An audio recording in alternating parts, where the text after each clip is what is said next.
9h30, 11h sur Europe 1.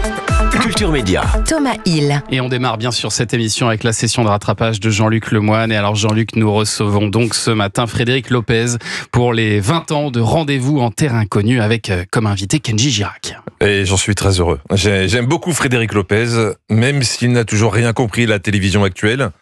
Puisqu'il continue de se servir de la télé pour essayer de rendre les gens meilleurs. Grand fou. Là, il reprend du service pour emmener Kenji vers une destination inconnue. Et ce que j'aime avec Frédéric, c'est que c'est un mec honnête. Sans doute trop.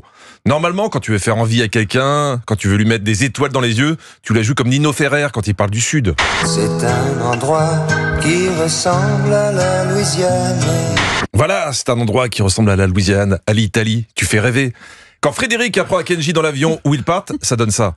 C'est un endroit assez hostile. D'accord. Très aride. D'accord. On part au Kenya. On part au Kenya, mon Dieu.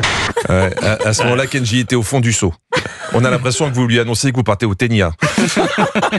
Arrivé sur place, comment dire ? Et il n'a pas été rassuré tout de suite. Ouais. Si vous voulez savoir ce qu'est le visage de l'inquiétude, regardez bien les premières minutes de Rendez-vous en terre inconnue ce soir. Et je pense aussi à ce soir, comment on va dormir et tout. C'est-à-dire ? Il n'y a que des cailloux par terre.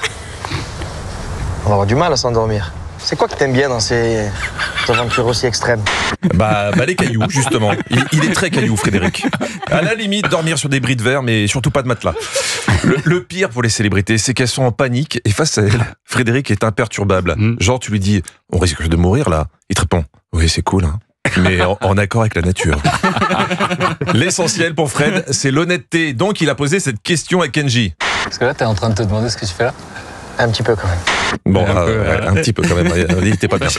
Bon, après, tout s'est arrangé et Kenji a vécu une aventure incroyable que vous verrez Demain soir. Demain soir, je me suis trompé. Même si Frédéric ne lui avait pas menti. L'endroit était hostile et la température était proche des 50 degrés. Kenji s'en souvient.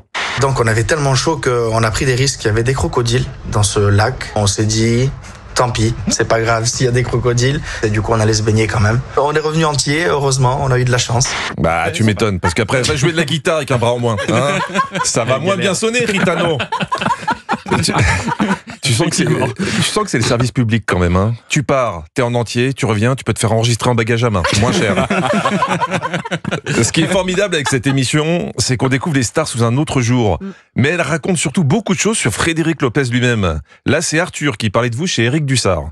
Il est génial. Franchement, je chercherais quelque chose de négatif à dire sur ce mec, je trouverais pas. Mais il est chelou quand même. Et un jour, il discutait, on était en un convoi, il parlait à une pâquerette. Frédéric, je voudrais pas remuer le couteau dans la plaie, mais vous avez eu des nouvelles de la pâquerette ou c'était juste un amour de vacances ? Arthur qui avoue que sur place, il n'a mangé que des pommes de terre car il avait un peu de mal avec la viande locale. Non, moi je n'ai pas mangé de cochon d'Inde. Mais par exemple, Frédéric Lopez, il mange de tout. Ah bah, tu lui donnes du non, cochon d'Inde, c'est bon, on dirait du poulet. C'est le gars le plus positif du monde. Oui, quand vous voyez un cochon d'Inde, vous vous dites « Oh, mignon !» Frédéric, il se dit « Oh, des nuggets !» Je le dis sincèrement, on voudrait tous être aussi éveillés que Frédéric, mais on a encore du chemin, comme Arthur. C'est un mec, il te dit toute la journée, il te demande, alors, sur l'échelle du bonheur, entre 1 et 10, tu te situes où ? J'ai eu ta gueule. Du coup, j'ai envie de poser la question à Frédéric. Sur l'échelle du ta gueule, entre 1 et 10, vous me situez où ? Comme ancien participant, il y a aussi Malik Bentala, qui lui avait fait Nos terres inconnues. C'est comme un Rendez-vous en terre inconnue, mais en train. Car comme le dit Frédéric à Kenji dans l'émission de demain, Moi, j'avoue que je suis assez fasciné d'imaginer que partout sur Terre, il y a des êtres humains qui vivent. voilà. Donc il s'est dit qu'avant d'aller très loin, ça serait bien de vérifier qu'il y a des êtres humains qui vivent en Lozère. Pour Malik, c'était les Cévennes, dans un refuge. Et là aussi, on a appris des trucs sur vous. Je m'endors. Et là, je te jure que c'est vrai, tu verras, c'est filmé. Je m'endors et j'entends Fred Lopez dans son sommeil qui dit pas mal la soirée ici, il reste du caramel ? Non. Je te jure qu'il fait des rêves organisés. Frédéric, on va pas se mentir, c'est un gros bordel dans votre tête. Déjà, vous parlez dans votre sommeil, mais quand vous rêvez, c'est pour passer des soirées à bouffer du caramel. Ça va sinon ? Malik Bentala poursuit son histoire avec vous. Et je sais pas si vous êtes prêts ici là pour la suite. Malik se réveille avec une grosse envie de faire pipi. Et c'est la nuit noire, pas d'électricité dans le refuge. Je réveille le caméraman, je lui dis j'ai envie de faire pipi, donne-moi la lumière Tu sais, le truc là, comme ça. Je sais pas comment ça s'appelle. Tu sais ce que je lui dis? Je veux une faciale. Eh oui, oui, si. Sur un lapsus, votre vie peut basculer. En tout cas, on est heureux que pour les 20 ans, vous ayez repris le sac à dos une dernière fois, car au fond, même si c'est épuisant émotionnellement parlant, il y a quand même quelques avantages que vous appréciez. Vous le racontiez à Isabelle Morini-Bosque. L'hygiène, moi ça fait un petit moment, depuis 10 ans que je fais Terre Inconnue, que finalement ça m'est un peu égal de pas me laver pendant plusieurs jours. Si l'hygiène est un critère de sélection du monde, je crois que dans l'équipe de Culture Média, il y en a quelques-uns qui sont prêts à partir. C'est vous qui voyez, Frédéric.